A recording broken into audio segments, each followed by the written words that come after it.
What kind of killer literally asked police, "Can you trace a floppy disk?" and then mailed them the clue that exposed him? This is the story of the BTK killer. For years in Wichita and nearby Park City, Kansas, a man calling himself BTK, for bind, torture, kill, terrorized the community. Between 1974 and 1991, he murdered 10 people, including several members of the same family, then vanished for more than a decade. On the surface, Dennis Rader looked ordinary. He was a married father, a compliance officer for the city, a leader at his church, even a Boy Scout volunteer. Neighbors saw a strict, quiet man who mowed his lawn and went to work. They had no idea he was the one sending taunting letters to police and the media back in the 70s, taking credit for the BTK crimes and demanding attention. By the early 1990s, the murder stopped. The case went cold. New detectives joined the force, having only heard BTK as a dark piece of local history. Then, in 2004, something changed. A local newspaper ran a story about the unsolved BTK case. Rader saw it and, by his own later account, was bored and wanted the spotlight again.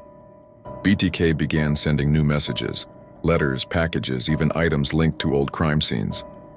The game he'd played in the 1970s started up again, but this time he was facing 21st century forensics. In one message, he asked detectives a critical question. If he sent them information on a floppy disk, could it be traced back to him? Investigators answered through a newspaper ad, telling him it would be safe. It wasn't. In February 2005, BTK mailed a purple floppy disk to a local TV station. Police recovered a deleted Microsoft Word file on it. Metadata from the file pointed to Christ Lutheran Church and a user named Dennis.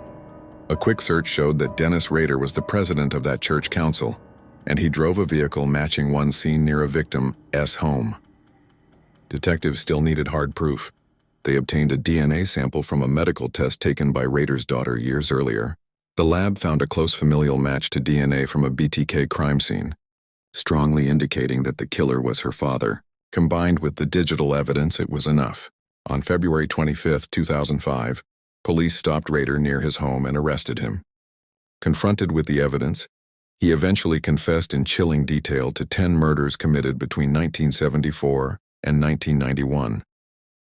That summer, he pled guilty and was sentenced to 10 consecutive life terms with no possibility of parole.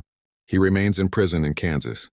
In the end, after decades of double life and careful planning, BTK was undone by something simple: his own ego, a floppy disk, and the digital fingerprints he never realized he'd left behind.